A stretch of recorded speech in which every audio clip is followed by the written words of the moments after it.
for joining our Future Proof Your Retirement monthly webinar for October, where we're going to go over some critical details on midlife planning for late life success.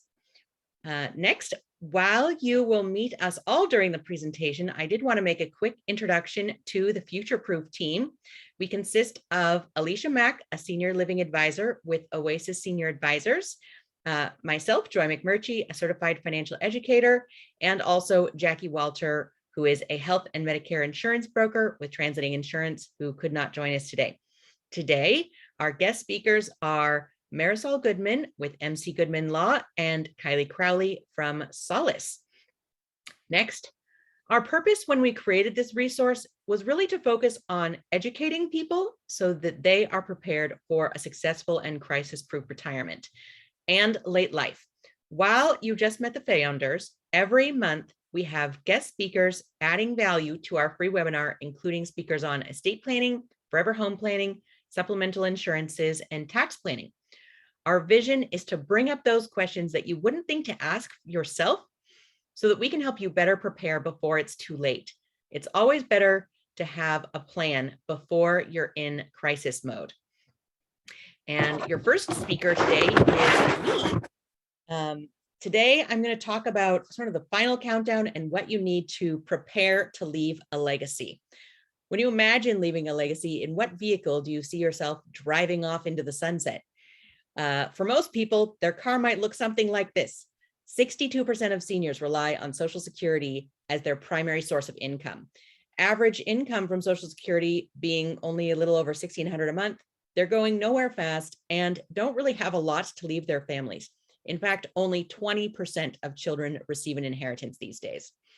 Next, maybe you have a 401k though, or got into some of the more exciting areas of the stock market or one of the cryptocurrencies, and your car looks more like this, sporty and up to date. Would you take that car on anything other than a perfectly paved road though? What if life throws some obstacles in your way? The stock market drops suddenly, a tree falls on your house, or you have a health crisis that lands you in long-term care. Will you and your estate make it through without a scratch? Probably not. Next, in those situations, you want an income and a plan that will take you through anything. It might not be as stylish as the sports car, but it has the longevity and flexibility to weather any crisis you encounter. It's not about if you will encounter a crisis, but when. So plan on it. Next, when talking to a financial professional, it can sometimes feel like you jump into data and products without taking the time to discover not just what you need, but why you need it. The why is really going to be the foundation upon which your entire plan is built, though. And I really encourage you to find someone who starts there. Next, these are the 7 money milestones that my firm uses to walk each family through the process of reaching their goals and dreams. Each step is important. In fact, we often say, if you don't tackle these, they will tackle you. We're going to focus on steps 6 and 7, though, building wealth and passing it on. Next, let's talk about what makes a good plan. Comprehensive. Are you covered in all areas? Are there gaps you might not see, like no long-term care coverage when several family members are likely to need it? This is really the case with my in-laws. They had no idea that long-term care can cost over $12,000 a month. They had only about 4 months of long-term care funding in their savings account when my father-in-law had a debilitating stroke last year. Because of that, Medicaid was their only option when he needed to go into a care facility after he left the hospital. My mother-in-law's health leaves her ineligible for long-term care coverage, so she will be paying out of pocket when she can no longer care for herself. Their children do not expect to inherit anything.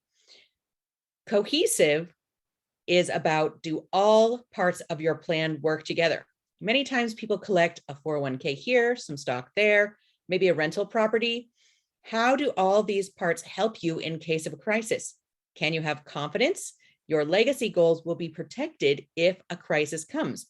Many people build wealth, but don't necessarily protect it. Diversified. Today, that means much more than stocks and bonds. Instead, we are talking about different types of money. Most people think about their home or their retirement accounts when it comes to leaving an inheritance, but might not consider the tax consequences of those types of assets. Do you need to look into a life insurance policy to pay the estate taxes so your kids don't have to sell the house or liquidate part of the retirement accounts to cover them? Many wealthy people also use life insurance as the primary way to pass on wealth because it's the only asset that is not taxed as income when inherited. Most importantly, everyone needs to know the plan. You don't have to be the money nerd, but I know a couple where the husband fell ill suddenly and the wife had never had to pay a bill or write a check in her life. Her husband just loved taking care of that for her. She had no idea, however, what their income was or where to find their financial accounts when he wasn't there to do it. Do both people in your household know everything about your plan? Do your kids know what to do if something happens to you? Or at least where and how to access important information? Another important element is the timing of implementing your plan.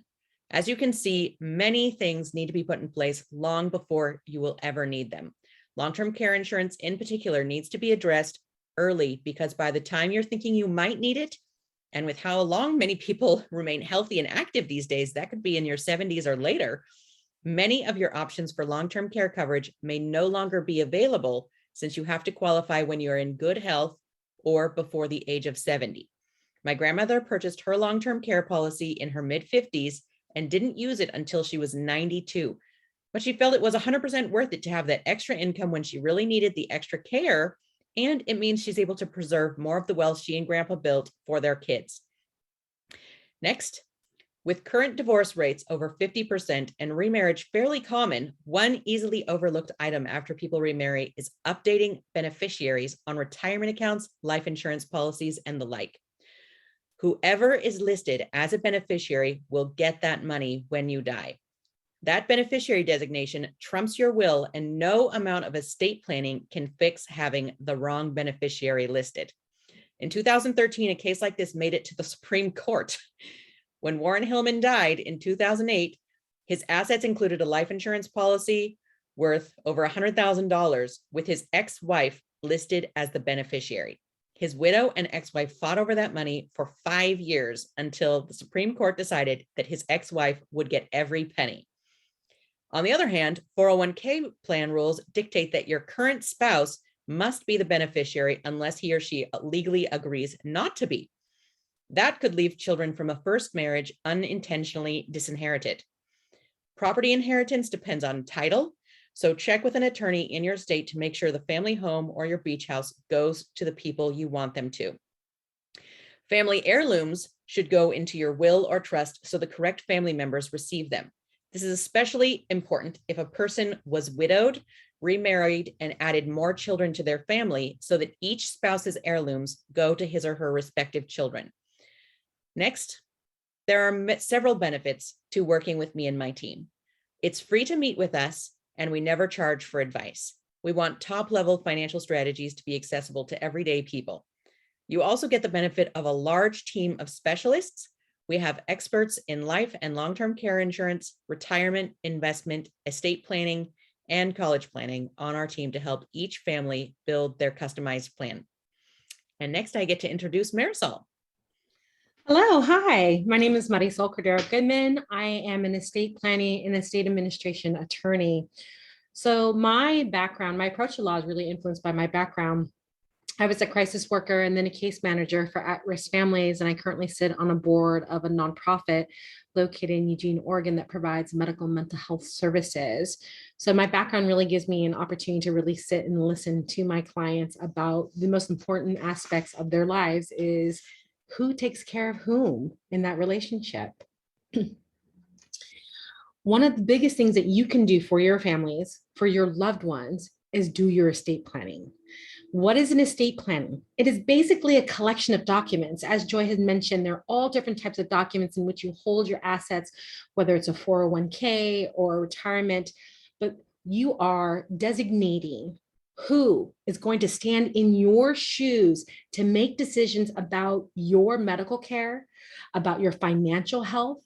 They're going to use their signature in lieu of yours. And there's some important things you really want to talk to your people about is, At what level do they exercise that? What's this threshold? I talk about this a lot with my clients, threshold of frailty. We are often independent. We're working around in our lives. We control and make the decision. But at some point in our existence, we hit a threshold of frailty where we're no longer able to make those. Perhaps we're no longer able to be mobile, unable to eat, unable to dress ourselves without some assistance. So there comes a period of time where that will happen eventually to all of us, and we're going to need assistance. So that's what those documents do. They're documents contained in estate plan are all different kinds, but think about it more of like your tool shed. If you're a gardener, you may need a shovel and also a trowel and a rake. Those like your basic tools. And then you can have your specialized tools like your dandelion weed puller, your trimmer, things that accent and make this beautiful garden. So this is what your estate planning is. It is your garden, and you're not going to dig that hole for that big tree, that maple tree that you want to plant. Maybe that maple tree is going to cover for your children with the rake. It's just going to be inefficient. So it's really important that you talk to your attorney to figure out what are the right tools that you want for your plan. Once you have your tools, and if you don't have it, the law will provide your tools for you, and you don't get to choose. These are your tools, and that's what you get for your garden. There are two processes. We alluded to the probate process. This probate process is an open legal process. It is public information. There are pros and cons of that. It promotes transparency with folks, especially folks who may be arguing. It also shortens the statute of limitations. There are so many things in which you may want to have a probate process, but basically it is an open process where, again, an individual is appointed that everyone recognizes that their signature will substitute for your signature. The other process is the non-probate process. So we've got two processes, probate, non-probate. Non-probate is merely a private matter. It is a contract that you have put in place. That retirement account, that beneficiary designation that went to the ex-wife is a contract. And that contract rules trump what your will. A trust is a contract. So that's why it's important to make sure that your contracts, all the contracts you have, say the same thing, so that you don't have a contract over here that says one thing and a contract over here that says another, unless you do that deliberately. We may want to choose to do that deliberately because we're providing for different folks. One of the things that I didn't mention before is operation of law. And just really quickly, operation of law is just where it automatically goes to that person. You do nothing. Jointly owned assets belongs to the survivor. But why do you have your team, your CPA, your financial advisor, your attorney? Because there are many things that you have to tie up. It's, again, you've got this beautiful garden, it's bloomed during your lifetime, and now it's time to winterize it. There are things that you need to do in order to prepare the ground for the next generation. And if you don't do that, you're going to get this overgrown, not going to happen. That next beautiful crop's not going to come in the way that you want. There are things you do to tie that up. File those final tax returns. And there are several different types of tax returns. It's important that you're able to do that because the consequences and the penalties for those can be quite extensive and costly. Where are your documents? Where are your emergency funds? You know, your vehicle, your estate can still be liable if an accident happens after your death with your vehicle. Guess who's liable? Well, your estate. So we want to cut some of those things off, make sure that it doesn't extend beyond, that the people who come next are able to really take in a safety net that you built for them, as well as minimizing the impact on this. So there's so many initial estate concerns. These are just initial. So having the team with you will be fantastic. In order to get hold of me, this is my contact information. You can go directly to my website. I do offer a free 30-minute consultation, and I'm delighted to introduce Alicia Mack. Thank you so much. Gosh, I just learned something new every time I listen to you. All right, Alicia Mack with Oasis Senior Advisors. Thank you all so much for being here today. In this portion of the presentation, I'll be leaving you with what I like to call some thought bombs, some thought-provoking questions. And, you know, it's almost Halloween. What better time to talk about some uncomfortable things like death and end-of-life planning? So that's me today. I'm gonna be talking about some uncomfortable things, answering some uncomfortable questions. Okay, well, let's start with, what is a senior living advisor? So a senior living advisor, like myself, is somebody who's a local and knowledgeable guide that helps families navigate anything and everything related to senior care. I help clients find reputable resources. I help them with planning for what happens when care does need to come into play. And I work with companies like, hospice and palliative care, which is what we'll be talking about next. So what is hospice and what is palliative care? Hospice is actually set with guidelines by Medicare. So Medicare requires that in order for somebody to be able to be hospice eligible, they have to have a 6-month or less terminal diagnosis as one of the markers. There are multiple different qualifiers. Hospice provides comfort care to a person who has a terminal diagnosis. And here's the key: without intent to cure. The patient has agreed that they no longer wish to have curative measures. They have chosen that they don't want to pursue treatment because potentially the side effects outweigh the benefits. Palliative care, on the other hand, is comfort care, but it can be with or without curative intent. If somebody doesn't qualify for hospice, they may meet qualifications for palliative care. A great example of this is somebody who's in the hospital. So the hospital is competing with Medicare and hospice. These are two different types of services covered under Medicare. One of them says, I hope to get better and I want treatment to get better. And the other one says, I want comfort care and support for comfort measures. So what is Medicare, Medicaid? This is a really common question that people are confused about, that I talk about a lot with my clients, and just talk about it briefly here today. Medicare is your part of your insurance. It's going to cover things like the hospital stay, the rehab stay, the therapy. Hospice is included with that, along with palliative care. It does not, however, pay for your long-term care setting. And Medicaid is something that people apply for when they don't have any assets to pay for care anymore. You can be on Medicaid and receiving hospice or palliative services as well. Okay, so what don't I know about hospice? Are there any misconceptions? What are some common things that people might not be aware of regarding hospice and palliative care? Common misconception is that caregivers will be provided around the clock. That is not true, unfortunately. They do not provide around the clock care, day in and day out support. They have minimal assistance offered for activities of daily living. That would be like, bathing, dressing, grooming. They do offer a bath aid that might come out a couple days a week. You will see a nurse maybe 1 to 3 times. But they're not going to be there every day, and they're not going to have caregivers that they offer outside of maybe that bath aid or specific areas of support. It is up to the family to find somebody either in a care setting or with a private home care company who can provide the rest of the care support. Another misconception, or something that people don't really know about hospice, is when somebody gets to the point that they're needing assistance with being fed, they can no longer bring the spoon to their mouth.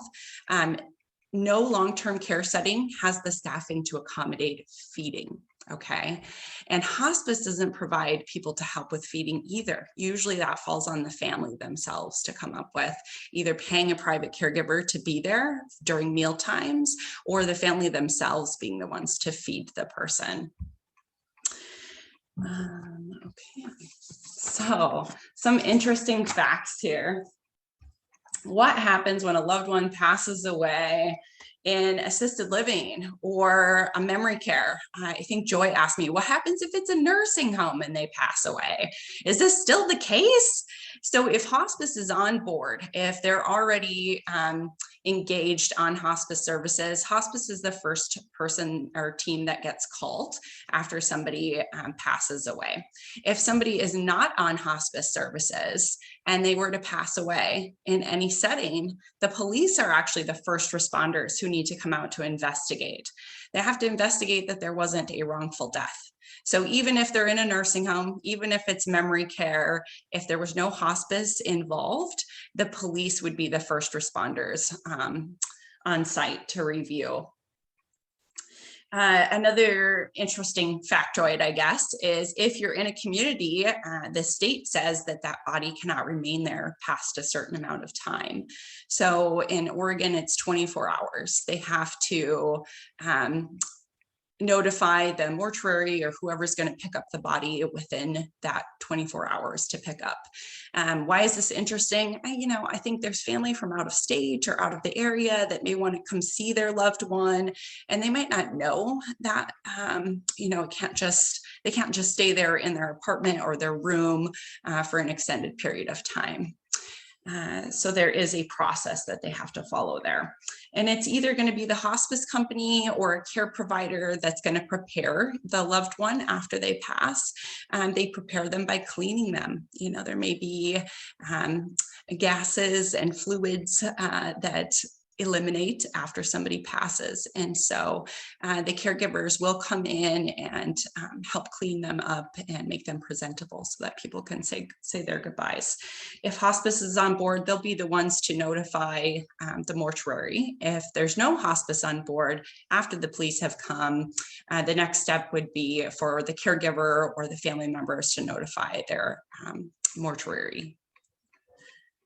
And okay, so many of us do not want to talk about the uncomfortable things until we have to, right? It's much easier to just kind of ignore it, and I don't want to talk about it until I'm faced with it.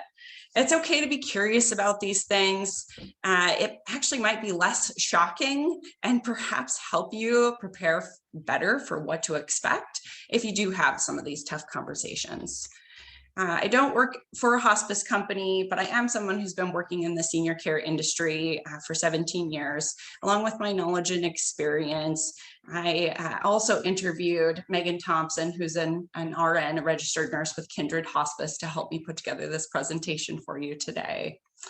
My role as a senior living advisor is to partner alongside families wherever they're at to help guide them, educate them, and just be them with them through the process. I also help my clients find reputable companies as needed, depending on their specific situation. Sometimes it can be independent living and a thriving 55+ community, and other times it can be end of life planning and what to expect in long-term care settings. This is a free service, Oasis Senior Advisors, and no question is a silly question. I want to help you and navigate all things related to senior care. Next up, we have Kilie Crowley. Hi, I'm Kilie. I'm the Outreach Director for Solace Direct Cremation. I am also a trained end-of-life doula and active hospice volunteer here in the community. I primarily do work business to business, educating direct support professionals in hospice and hospitals about the services that Solace Direct Cremation provides. It is a simple, straightforward direct cremation. And yeah, I find a lot of joy in also helping people that need access to resources navigate those and find access to them, because it's really just an emotionally overwhelming time. Next. When a loved one has passed, most families need help with what comes next. In addition to the choice between burial and cremation, one important consideration that many people haven't discussed is whether to use a traditional funeral home or a direct cremation service. Each has a funeral director and can secure death certificates, but there are distinct differences that most families may not understand. A traditional funeral home offers a package of services that take place on site. The package typically includes in-person arrangements, burial and cremation options, embalming, viewings in caskets, and memorial services with flowers, music, and programs. The family typically picks up cremated remains at the funeral home. The median cost for a service at a traditional funeral home is $9,500 for burial and $5,500 for cremation.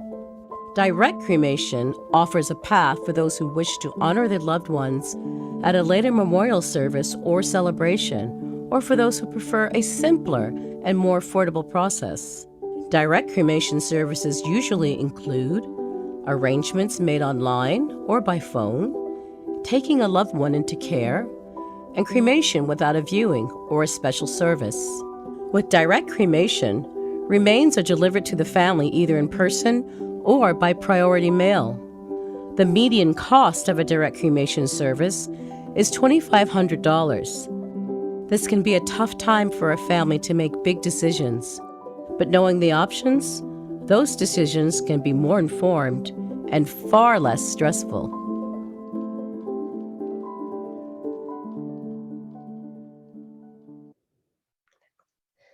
So again, thank you for having me come and tell you a little bit more about direct cremation.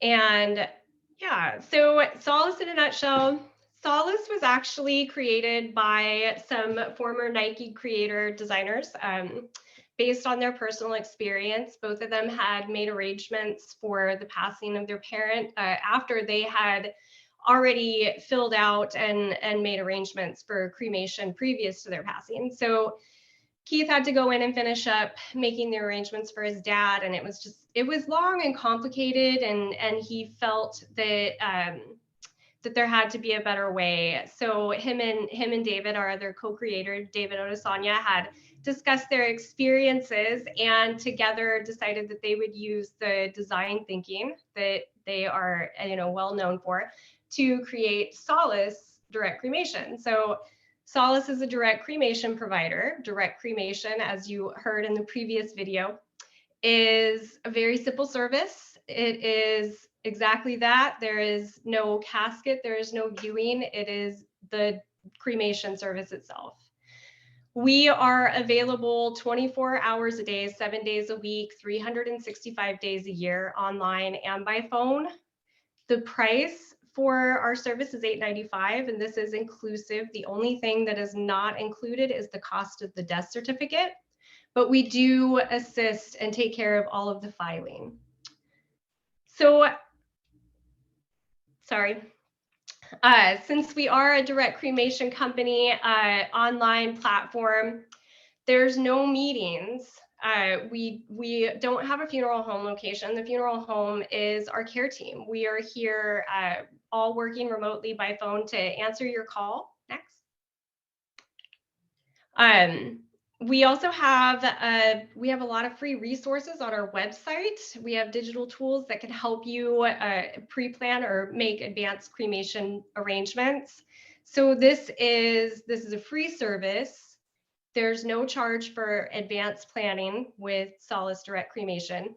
We take your information and we store it in the cloud, so it's safe and secure.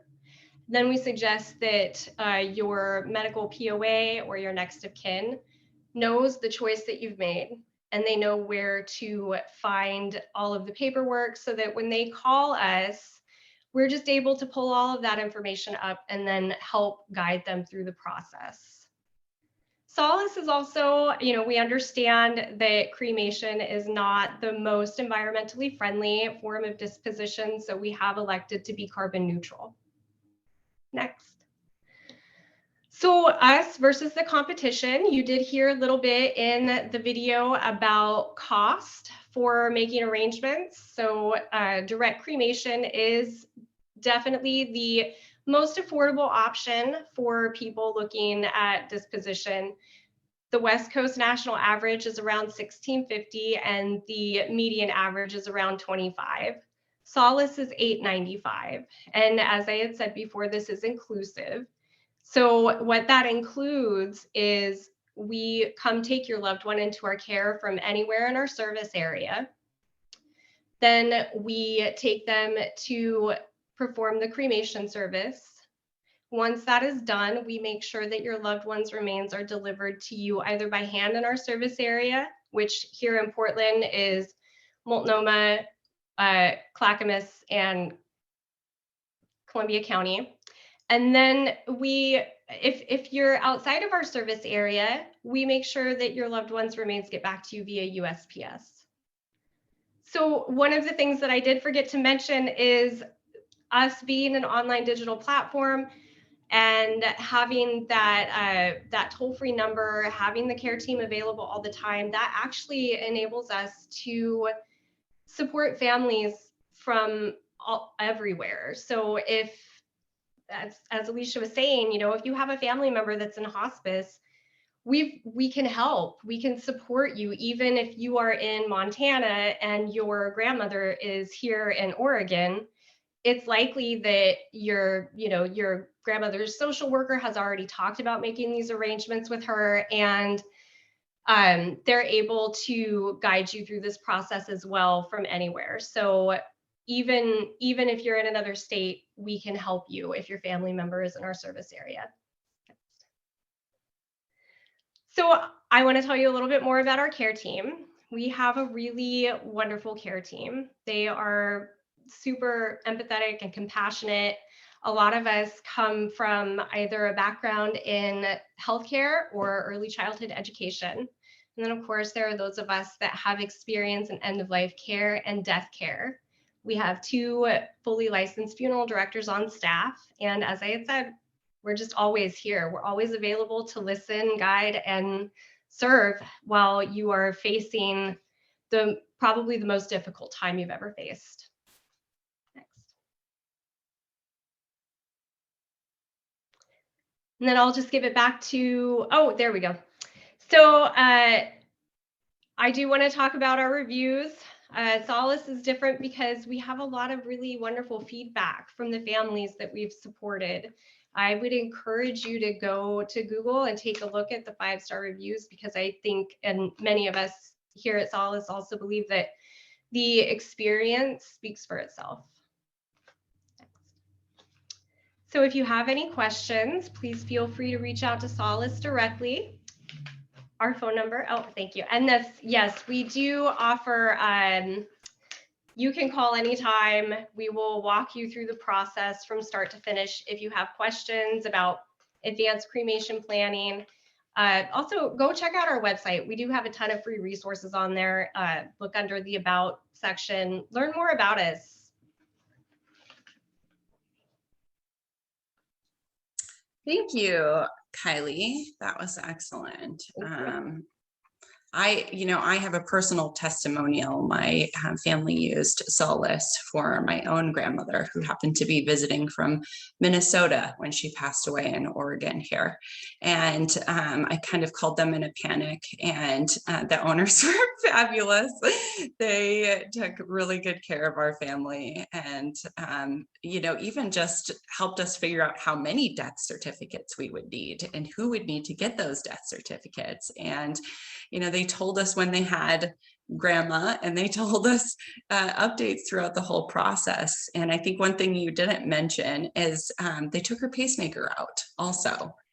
Yes, that's right. That's something that a lot of people don't think about, is the potential for upcharge when it comes to medical devices. And that is, that's pretty status quo. Most of the time there is an upcharge for things like that. So yeah.